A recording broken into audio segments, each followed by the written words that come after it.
Continuamos en Radio Televisión Sur Fuerteventura. En este lunes, como te hemos comentado en la editorial, hemos hablado con la consejera de Economía y Hacienda del Cabildo Insular de Fuerteventura. Ya nos vamos a la institución mayor del gobierno de Canarias. Vamos a hablar con la consejera de Turismo y Empleo, Jessica de León. Muy buenos días, ¿qué tal? ¿Cómo estás? Muy buenos días.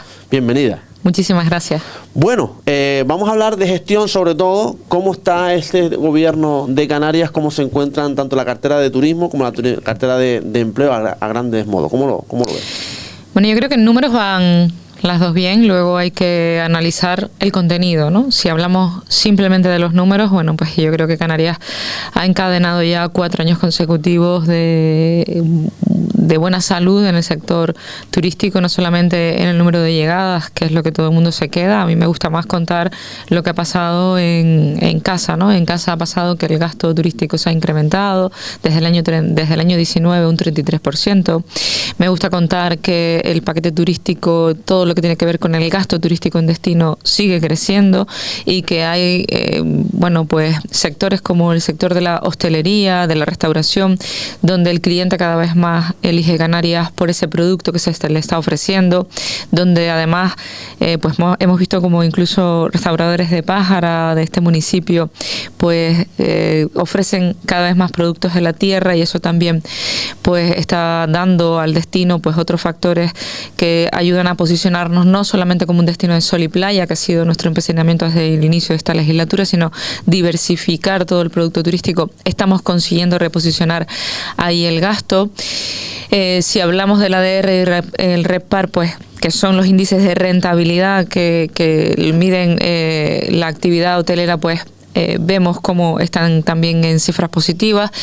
Si miramos cómo está el crecimiento de las empresas turísticas y del empleo turístico, y ya lo encadeno con la Consejería de Turismo y Empleo, la parte de empleo, pues vemos cómo el empleo turístico sigue creciendo a un ritmo de aproximadamente un 7% de crecimiento anual. Si nos fijamos en las cifras de desempleo, pues Canarias está por debajo de los 146.000, los parados de larga duración por debajo de los 70.000, que era una barrera física que no habíamos rebajado desde el año 2007, es decir, desde el boom de la construcción. Canarias no tenía... Casi 20 años. Casi 20 años no teníamos menos de 70.000 parados de larga duración. Hoy vemos cómo el paro sigue bajando con fuerza en islas como Fuerteventura, en colectivos de como mayores de 45 años, aproximadamente con unas 6.000 personas en el ámbito interanual, en el cómputo interanual, con lo cual yo creo que estamos atacando a los colectivos que tienen mayor necesidades en materia de empleo, que son esos mayores de 45 años, parados de larga duración, menores de 25,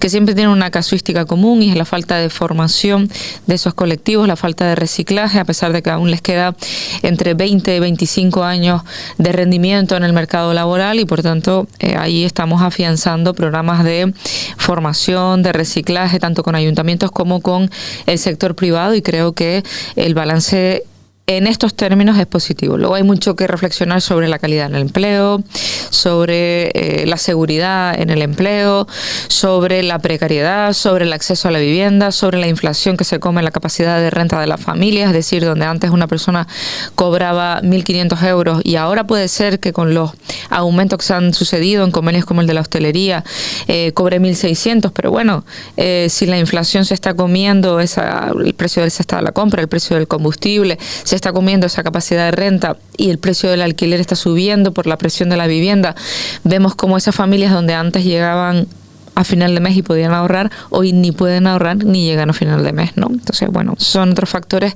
que sí hay que analizar y que no somos ajenos, y por tanto tampoco somos triunfalistas, ¿no? Bueno, la semana pasada visitaba el municipio de Pájara, visitaba el Saladar de Jandía. ¿Cómo lo ves? Bueno, pues yo creo que el Saladar es un emblema del municipio de Pájara, es un emblema de la isla de Fuerteventura. La comunidad científica también es un emblema, y teníamos un reto que nació de salvar el Saladar ayer por los años 80. Me recordaba José Cabrera Arnoda, que estuve hablando con él, que fue también uno de los impulsores, y desde aquí pues darle las gracias también, y en nombre prácticamente personal, ¿no? Por el mensajito que me mandó, porque nos sobraba una partida presupuestaria de un proyecto que se quedó sin ejecutar de fondos de Next Generation, y para que Fuerteventura no perdiera esa subvención y lo que tradicionalmente pasa, pues se lleva a otra isla que tenga un proyecto, pues intentamos con el Cabildo rápidamente reposicionar otro que tuviese importancia, y surgió esta posibilidad por parte de la consejera de Turismo y también de la presidenta del Cabildo, y movimos esa subvención para intentar sacar la depuradora de esa zona del Saladar, y que 25 años después pues esa obra sea realidad. Están agradecer desde aquí que hayan corrido tanto, porque cuando un proyecto normalmente se queda a mitad y ya no se puede ejecutar, es muy difícil que otro entre, porque tienes que tener todos los permisos. A este particularmente le quedaba la última tramitación de costas, y hemos corrido muchísimo para otorgar la subvención, para que llegara al Cabildo, el Cabildo pudiera licitar. Entonces, bueno, yo creo que ha sido una muy buena noticia que esta administración, las tres, Ayuntamiento, Gobierno de Canarias, también por parte de Costas, y Cabildo de Fuerteventura, pues hayamos corrido para que, primero, el dinero se quede en casa y no perdamos ni un céntimo. Segundo, se pueda hacer realidad una de las reivindicaciones históricas de este municipio. Y tercero, pues podamos quitar esa infraestructura que es horrible de uno de los lugares, insisto, emblema del municipio y también de la comunidad científica. Así que por ese lado, pues muy contentos. Me gusta tenerla aquí porque lo he comentado también, decía fuera de antena, en una de las tertulias se comentaba, se decía la senda del mar, lo abandonadita que está. Sí. ¿Cómo lo ves? Bueno, pues precisamente mientras vamos dando las declaraciones y uno se fija en el entorno en el que está, ¿no? Y evidentemente la avenida del Saladar necesita ya una manita de gato. Ese carril bici, esa zona, una pintadita, las aceras, bueno, pues hablan de un tiempo pasado que fue mejor, ¿no? Entonces, bueno, yo creo que faseándola y con presupuestos realistas y proyectos que se puedan ejecutar, y que me consta que el Infraestructuras del Cabildo de Fuerteventura está trabajando en ello, pues sería bueno incorporarlo dentro del convenio de infraestructuras turísticas que tanto el Cabildo como el Gobierno de Canarias estamos trabajando a largo plazo. El convenio de infraestructuras turísticas tiene que aglutinar obras de norte a sur de la isla de Fuerteventura, y sería bueno que esta entrara si tuviese todos los permisos. ¿Y por qué digo este matiz de si tuviese todos los permisos? Tradicionalmente en los convenios se meten obras que son fotos de políticos. Oye, yo me meto a esta obra porque queda bien destinar dinero a Fuerteventura, que luego nunca se ejecuta. Y ahí está, primero, la expectativa de la gente a la que engañamos, porque ese proyecto nunca va a salir, porque no tiene proyecto, no tiene licencia, no tiene obra. El cabreo de la gente de me lo prometiste hace 20 años y 20 años después sigue sin hacerse. Y luego otra cosa que es sangrante y que muy poca gente conoce, y es que yo te doy una subvención, te doy 1.500.000, pasan los 3 años, me la tienes que devolver y ya no me devuelves 1.500.000, sino que me devuelves 1.800.000. Entonces ya el beneficio para el contribuyente de Pájara o de otros municipios es menos 300.000, ¿no? Entonces, lo que hemos impulsado desde el minuto 1 desde infraestructuras es aceptar subvenciones o aceptar proyectos que nos propongan en ayuntamientos o cabildos que estén completos, es decir, que se puedan ejecutar, que dejemos de hablar ya de quimeras y que empecemos a trabajar con el dinero del contribuyente en cosas que se puedan ejecutar. Por lo tanto, el convenio de infraestructuras turísticas futuro, el que estamos trabajando con el Cabildo de Fuerteventura, y desde aquí agradecer la cooperación institucional, que a veces no es fácil, ¿no?, entenderse entre administraciones.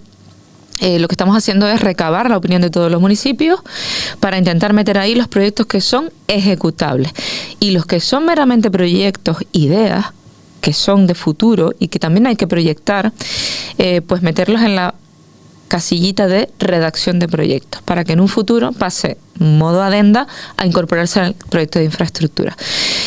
Ahora mismo, lo que queda de legislatura, tenemos 3.600.000 para la isla de Fuerteventura.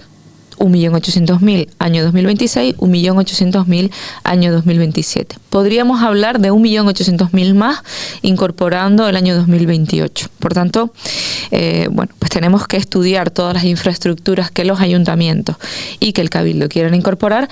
E insisto, y esta sería una que yo creo que debería ser prioritaria, porque todo lo que, no solamente esa senda del mar, sino la parte que está por delante del Hotel Robinson, también necesita alguna intervención, alguna actualización. Las zonas turísticas en su conjunto, Costa Calma es la gran reivindicación y hay muchas zonas que ya están recepcionadas. Luego está la zona de Butiondo, que también hay alguna palmera que pasó a mejor vida. El Castillo, ni hablemos, ¿no? Que bueno, los vecinos nos están reclamando intervención y ahí estamos ya redactando proyectos de la mano con el Ayuntamiento de Antigua. No es que nos hayan presentado un plan de inversiones, yo quiero matizar, un plan de inversiones tiene proyectos, un plan de ideas no tiene proyectos, tiene ideas.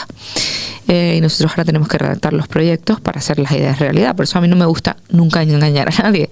Ahora hay que redactar los proyectos para que los proyectos luego se puedan licitar y ejecutar.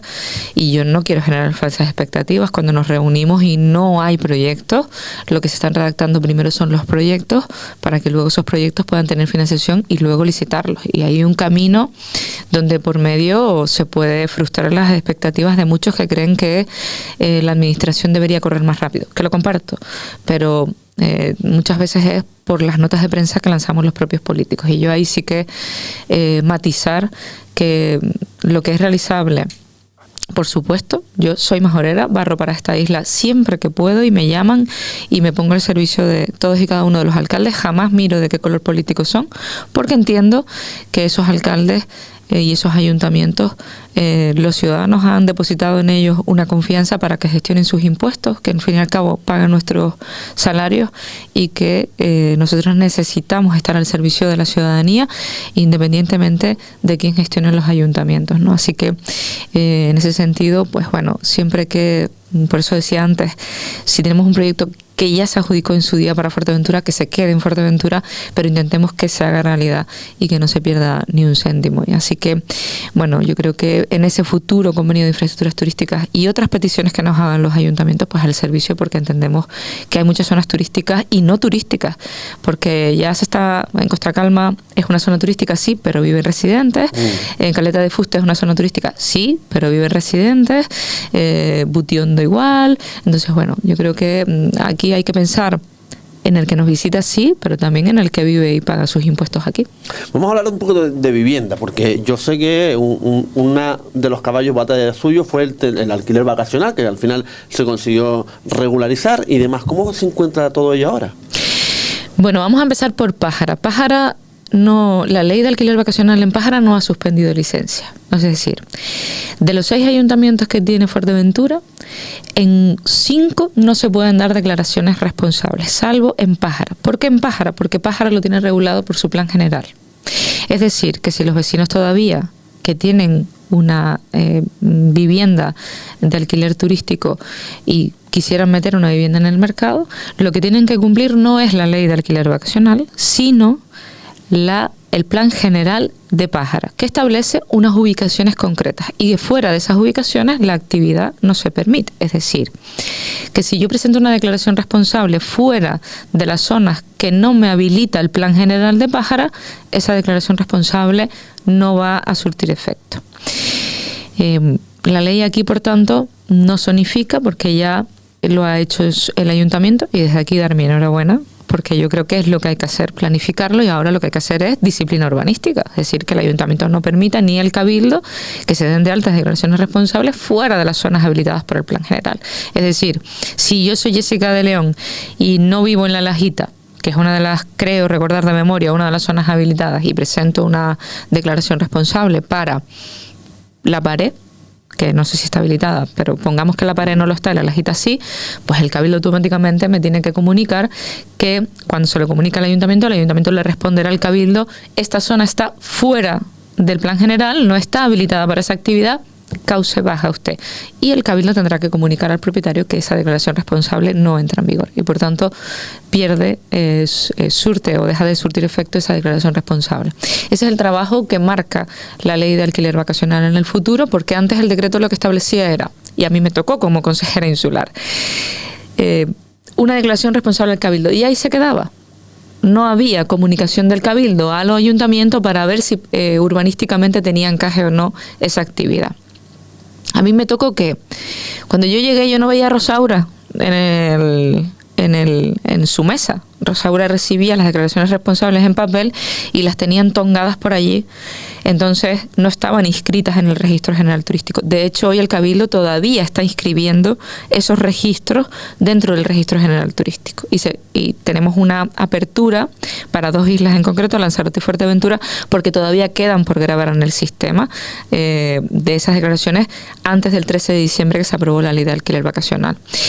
Y yo cuando llegué, pues digo, ¿qué me tocó hacer a mí? Pues grabar 8.000 y pico declaraciones responsables que estaban en papel, grabarlas en el sistema. Y tuvimos que contratar a 9 NOEs administrativos para que mecanizaran todo ese trabajo. Se iban comprobando algunas y tal, muy pocas, porque el trabajo urgente era poner al día el registro. Y ahí nos quedamos en el año 23, sí. En el año 22 que yo me fui, nos quedamos a 2 meses de tenerlo listo. Me consta que van bastante más adelantados, irán por el año 24 o así. Entonces ahora, como han parado la declaración responsable, el Cabildo podrá ponerse al día. A partir de ahí lo que toca es un plan de comprobación e inspección, tanto por parte del Cabildo como por parte de los ayuntamientos, y ver qué viviendas cumplen y qué viviendas no. Y aquí sí que quiero ser muy clara.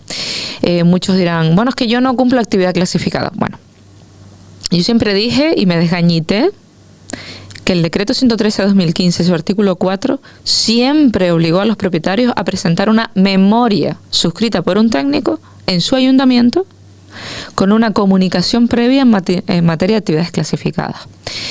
Hubo asociaciones en defensa de esos propietarios que decían que no lo hicieran, pero yo no me puedo hacer cargo de esa responsabilidad, porque yo sí dije que tenían que presentarlo antes de la entrada en vigor de la ley.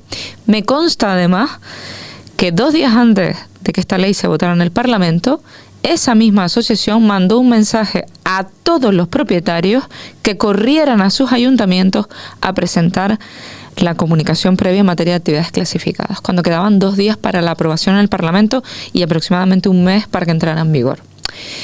¿Se estranguló a propietarios? Sin duda, pero no fue el gobierno. Yo no me puedo hacer responsable de que usted se fíe más de lo que diga su asociación. Oye, perfecto. Yo entiendo que la enemiga que viene a quitar del mercado lo ilegal, y yo lo puedo entender, la molestia, porque no es popular poner orden en un sector que no solo operan pequeños propietarios. Aquí había una especulación con negrita subrayado y en cursiva sobre el suelo residencial, donde había muchos productos inmobiliarios, fondos, inmobiliarias, hoteleros, que estaban comprando suelos residenciales para hacer edificios de viviendas que luego nunca iban a ser viviendas. Iban a ser hoteles, no hoteles, o sea, una especie de híbrido entre un hotel y una vivienda vacacional. Y yo creo que eso no se puede permitir. Aquí no es contra el pequeño propietario. Aquí es poner orden en el suelo residencial. Porque el suelo residencial es escaso en nuestras islas. En Pájara ni les cuento.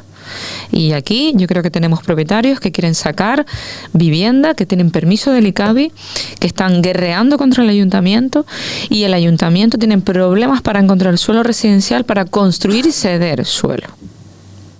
Ya no solo con los propietarios privados, sino también desde la parte pública. Y nosotros, el gobierno, no podemos permitir que el suelo residencial también se terciarice en su conjunto. Se puede terciarizar una parte, pero no entendemos que no se puede terciarizar o destinarse a la industria turística de 200 en 200, porque entonces estamos hablando de que todo el suelo residencial de facto es turístico.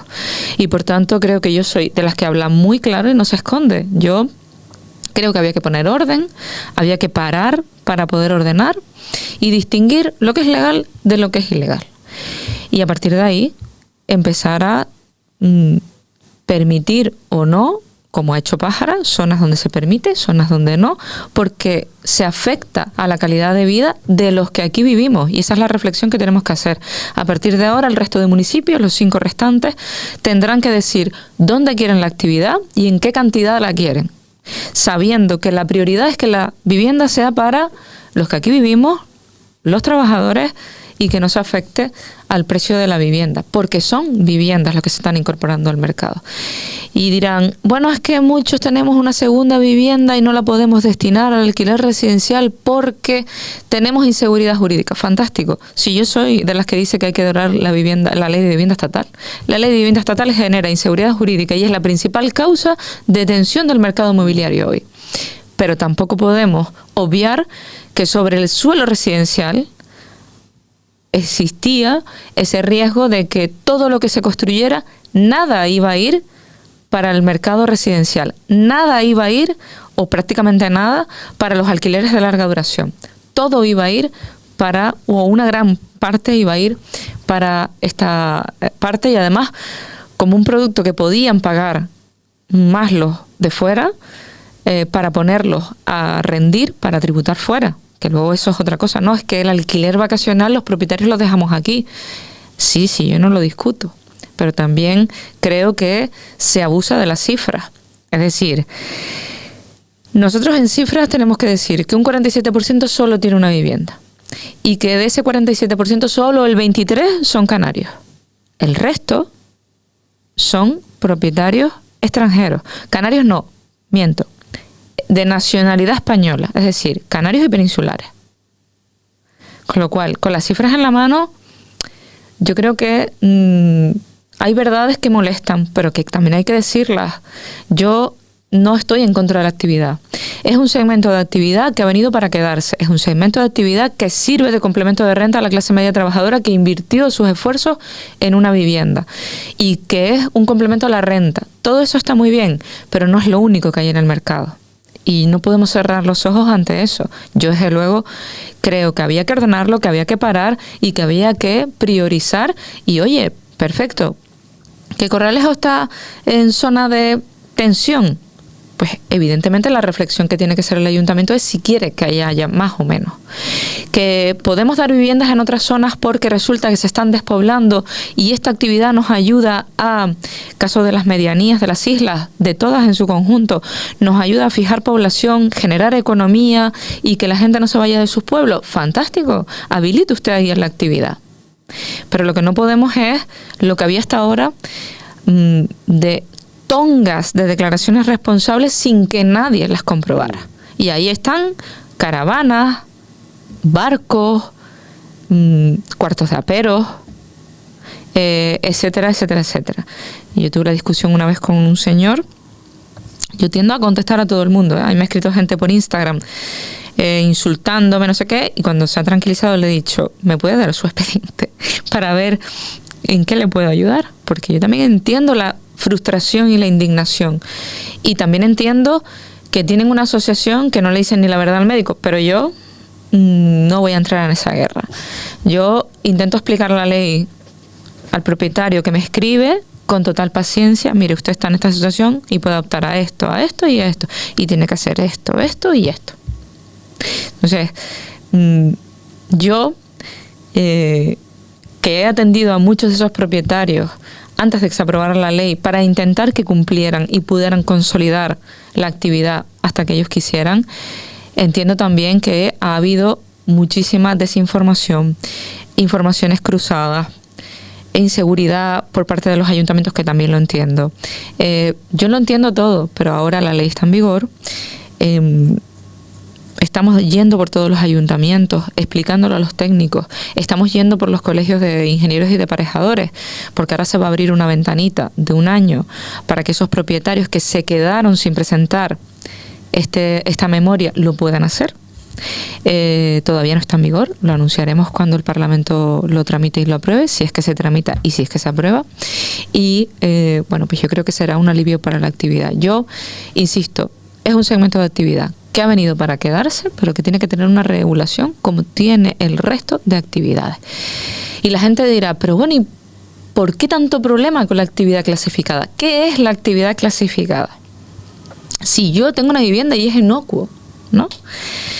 Yo siempre lo digo, una actividad clasificada es simplemente una memoria suscrita por un técnico donde la vivienda se señaliza, tiene una señalización y unos elementos para el que la habita, de forma esporádica, que no conoce la realidad. Es decir, ¿dónde está la salida de emergencia? Mira, tú tienes ahí un cartel que pone salida, exit.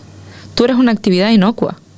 Tú has hecho una comunicación previa a tu ayuntamiento diciéndole, bueno, pues que estás ejerciendo aquí una actividad económica y por tanto tienes que comunicar esto al ayuntamiento. Y vino aquí un técnico, ¿verdad?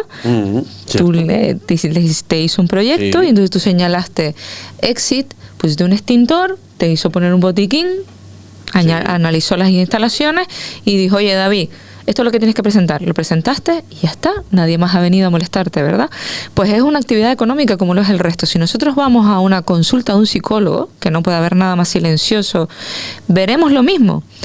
Exit, un extintor, y son actividades inocuas. Pero la ley de actividades clasificadas dice que toda la actividad turística, toda en su conjunto, hoteleras y extrahoteleras, son actividades clasificadas. Y que además, las que no van a autorización previa, que solo es la vivienda vacacional, son comunicaciones, las que no van a autorización previa, bien digo, por parte de los cabildos y del gobierno de Canarias, el resto son comunicación previa ante los ayuntamientos. Entonces, no es para fastidiar a nadie, es que su decreto lo decía, la ley de actividades lo decía. Cuando se modifica la ley de arrendamientos urbanos, se le encasilla dentro de la tipología de extrahotelera y tenemos que cumplir todos. Y eso es un trámite que se puede cumplir. Porque una persona que llega de fuera, que se instala en un edificio, que no habla tu idioma, que puede enfrentarse a una situación de riesgo, que se le prenda fuego la sartén, y no sabe ni dónde está el teléfono de emergencia, ni cuál es el número de la ambulancia, ni si se prende ya fuego y se sale de control o se le prende fuego a un vecino, por dónde se sale la emergencia, si tiene bodo o no, si tiene un extintor. Mientras que el que hace un uso normal y continuado del edificio sabrá dónde están las escaleras de emergencia, sabe dónde está el extintor, conoce al portero, sabe cuál es el número de la policía, del 112. Eso es una actividad clasificada. Y yo creo que no podemos renunciar a eso. Simplemente por el mero hecho de decir, no somos inocuos y no queremos presentar una memoria al ayuntamiento. Oiga, es que yo creo que si estamos hablando de turismo de calidad, lo tenemos que ofrecer todos, no unos sí y otros no. Y la vivienda vacacional supone ya el 54% de las plazas en Canarias. El 54%. No es una actividad menor. Por tanto, yo creo que no podemos tener un doble discurso. Para unos sí, para otros no, para unos más flojos, para otros más fuertes. Siempre me dice, es que me comparas a un hotel. No. Vamos a compararte con una casa rural. Las casas rurales tienen actividad clasificada y es una casa situada en un suelo que no es urbano, sino un suelo de asentamiento agrícola o un suelo de especial protección paisajística. Esa es la única diferencia entre una casa, usted, de propietario rural, que lo hemos hecho ir a 2 años de tramitación de una licencia, y yo, vivienda vacacional, que estoy en asentamiento rural, que con 24 horas he tramitado mi licencia y me niego a tramitar la actividad clasificada. Oiga, es que yo creo que los debates se pueden dar serenos y estoy segura de que el propietario que nos está escuchando lo único que quiere saber es cómo puede cumplir la normativa y dejarse de peleas que no tienen ningún sentido. Desde luego, yo desde aquí tranquilizarles a todos, pedirles que hagan esa memoria suscrita por un técnico y que cuando se abra esa ventana de un año acudan a sus ayuntamientos a comunicar la actividad clasificada. Me gustaría preguntarle por las declaraciones que ha dado Blas Acosta en esta casa, por ejemplo, con la ley de vivienda del gobierno de Canarias, que decía que son 15 años o 12 años tener que residir en Canarias, y le parecía a él una ley un poco xenófoba que excluye a muchas personas.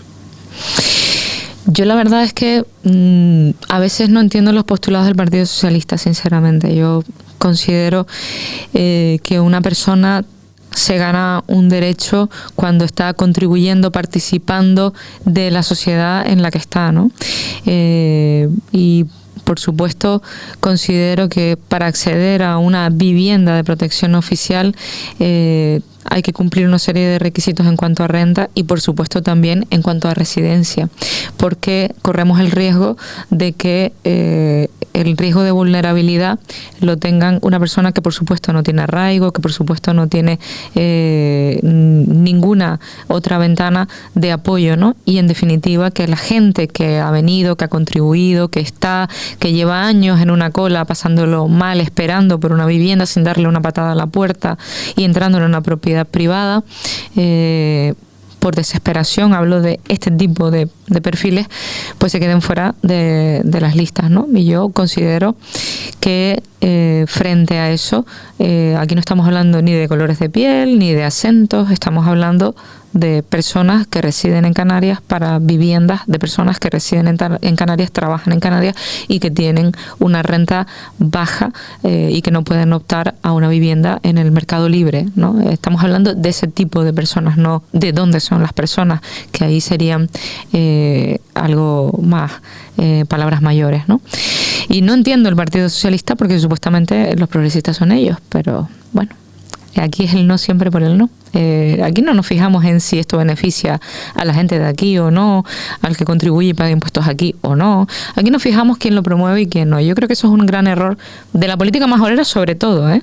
Yo, ahora que he salido fuera y otra vez vengo aquí, yo esta política cainita que tenemos en la isla de Fuerteventura de si eres rojo te escacho, si eres amarillo te escacho el doble y si eres azul te escacho el triple, no la entiendo, no la comparto. Yo creo que aquí tenemos que trabajar todos y cada uno de nosotros que nos están pagando el sueldo de los contribuyentes por los vecinos, y cuando le lleguen las elecciones ya se verá a quién votan. No comparto esta filosofía de porque la promueve el gobierno de Canarias está mal, porque no es de mi símbolo político. Yo creo que la principal reflexión que tiene que ver el señor Acosta es que la ley de vivienda estatal está desprotegiendo al propietario, ese propietario ha cerrado su vivienda y la saca del mercado, y que eso ha provocado en Canarias la desaparición del 40% de la oferta residencial, y que eso ha incrementado el precio en Canarias en aproximadamente un 25% desde que se aprobó la ley de vivienda estatal, y que no vale con topar los precios, porque si a mí me topas los precios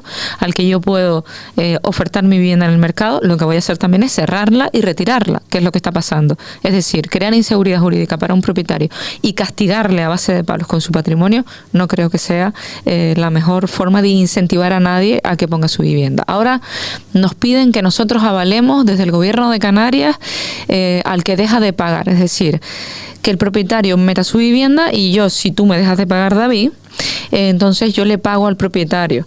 Oiga, pero ¿no es más fácil derogar la ley de vivienda estatal y proteger al propietario? ¿No es más fácil darle, no sale más a cuenta al contribuyente proteger al propietario? Y que el propietario pueda poner con seguridad jurídica su vivienda en el mercado como antes pasaba. ¿No será más fácil eso? Si es que el problema ahora que tenemos es que no se puede derogar. Ellos mismos en Petit Comité te reconocen que la ley de vivienda estatal ha sido un rotundo y absoluto fracaso. Si es que en Barcelona se ha aplicado eso que nos dicen, no, declárese de forma tensionada, declárese zona tensionada y tope usted los precios. Pero si es que en Barcelona se ha hundido la oferta y eso ha provocado el aumento de los precios, un 10% en el último año, que no es el remedio atacar al propietario. El propietario tiene una propiedad y decide sobre esa propiedad, decide abrirla o cerrarla. Y yo prefiero que la tenga abierta. Entonces, lo que tiene que pasar es que se derogue. ¿Por qué no se deroga? Porque el señor Pedro Sánchez se sienta en la silla de Moncloa apoyados en Sumar. Y Sumar, el comunismo, es esto, intervenir el mercado, perseguir al que tiene, escachar al que con sudor tiene una vivienda y en definitiva pues intervenir de esta manera tan atroz el mercado de vivienda. Y por eso también se ha producido un trasvase de ese 40% que desapareció del mercado residencial, un 29% se trasvasó al alquiler vacacional. ¿Por qué? Pues porque yo quiero seguir teniendo una renta y es legítimo que el propietario quiera seguir teniendo una renta de ese inmueble que, insisto, por el que ha ahorrado, con el que muy probablemente está pagando la renta de sus hijos y las carreras universitarias de sus hijos. Y es que al propietario no hay que demonizarlo. Yo no demonizo al propietario de alquiler vacacional. Yo lo único que digo es que en el mercado hay que poner orden y que todo no puede ser turístico.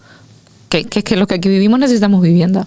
Es usted presidente del Partido Popular aquí en la isla de Fuerteventura y sí me gustaría preguntarle por unas declaraciones, si las llegó a hacer el año pasado.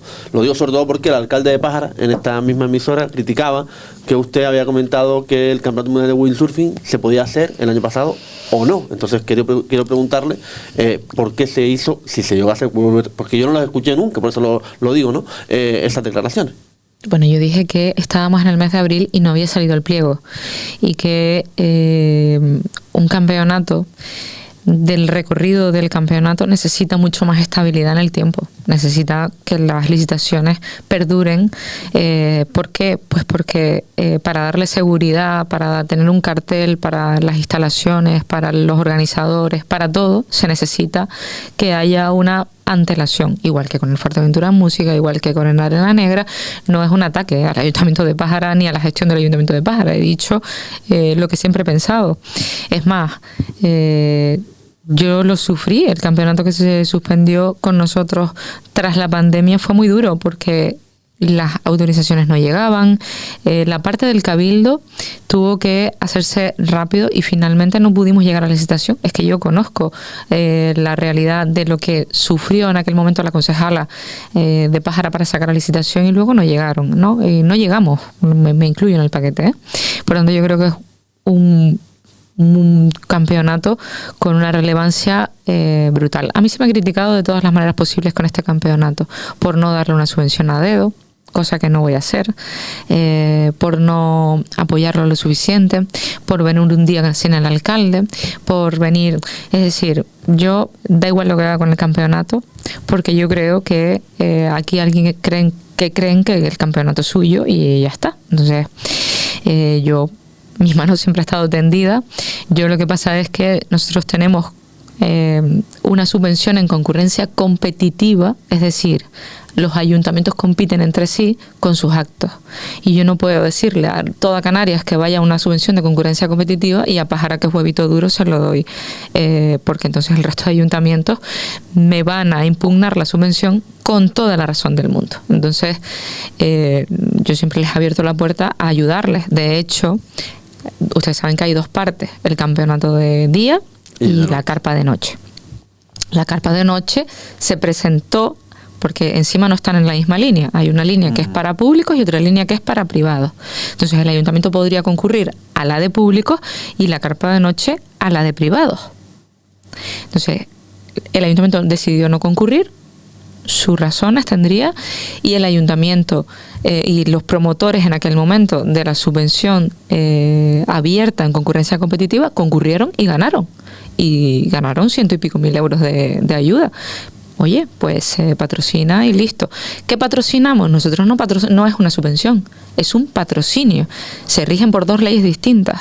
Una va por la Ley General de Subvenciones, que son las subvenciones, y los patrocinios van por la Ley General de Publicidad. O dicho de otro modo, nosotros apalancamos la marca Islas Canarias en algo que nos produce un retorno publicitario que llega a los mercados emisores que son de interés para Turismo Islas Canarias y para Pájara, que son el mercado alemán, el Destino de Sol y Playa, todos los medios de comunicación que tienen cada día en la playa, Eurosport, que es una de las marcas que por antonomasia se sienta en la playa y retransmite todo el campeonato de windsurf, las redes sociales, el retorno publicitario en el mar, Canal Sport. Es decir, eso es lo que nosotros analizamos. El Ayuntamiento de Pájara puede presentar eso, estoy seguro de que quedaría el primero en la lista. El primero en la lista. Siempre hemos tendido la mano para ayudarles a decirles cómo se presenta esta subvención, porque no es fácil, esta ayuda, este patrocinio, porque no es fácil, porque las administraciones estamos encorsetadas en subvención y esto no es una subvención, esto es un contrato mercantil y por tanto es un patrocinio. Tenemos pues la mano abierta y tendida absolutamente. Este año ya no van a llegar, pero siempre ha estado la puerta abierta para que nos sentemos a ayudarles a ver cómo se tramita un patrocinio, porque no es una ayuda, no es un convenio, no es una subvención nominada. Y yo lo lamento, pero ningún evento de Fuerteventura tiene de Turismo Islas Canarias, ni de la Consejería de Turismo, ninguno, ayuda directa. El Paladea va a concurrencia competitiva. El Fuerte Bike va a concurrencia competitiva. El Festival de Cometas a concurrencia competitiva. La Baifo Stream a concurrencia competitiva. Y todo esto lo apoyamos, con 30, con 40, con 50.000 euros. Pero todos van por el mismo aro. Y yo no puedo decir, ustedes compitan y a ti te lo doy a dedo, porque creo que sería injusto para el que invierte en gastos de gestión, en auditorías, etcétera, etcétera. Y creo que no es la fórmula. Antes de terminar, sí me gustaría, porque sé que tiene que acudir a otros sitios, sí me gustaría preguntarle cómo ve la política en la isla de Fuerteventura y sobre todo, ya que estamos aquí, centrarnos en Pájara. Bueno, yo creo que el Ayuntamiento de Pájara pues ha perdido 4 años.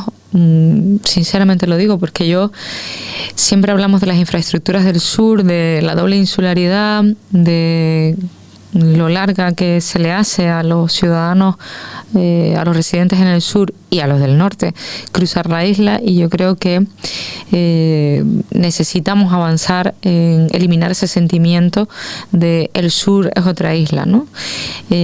Y por eso yo creo que la Consejería de Educación entendió a la perfección que la PAU no se podría celebrar en Puerto Rosario y que los alumnos del sur de la isla de Fuerteventura se levantan a las 5 de la mañana para ir a hacer una prueba de examen hasta las 3, las 4, volver para abajo en una guagua, que con el mejor de las suertes vuelve a las 8 de la noche para que al día siguiente estudies los exámenes del día siguiente y te vuelvas a levantar a las 5 de la mañana.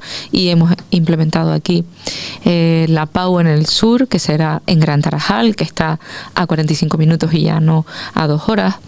Hemos entendido perfectamente que la FP tiene que darse en el sur, y por eso en el segundo año ya teníamos aquí una FP en el sur, que ahora se ampliará en el próximo curso la oferta formativa, a demanda también, por cierto, del Consejo Escolar, de las demandas que tiene el Ayuntamiento de Pájara. Y creo sinceramente que podemos ayudarnos más entre las instituciones.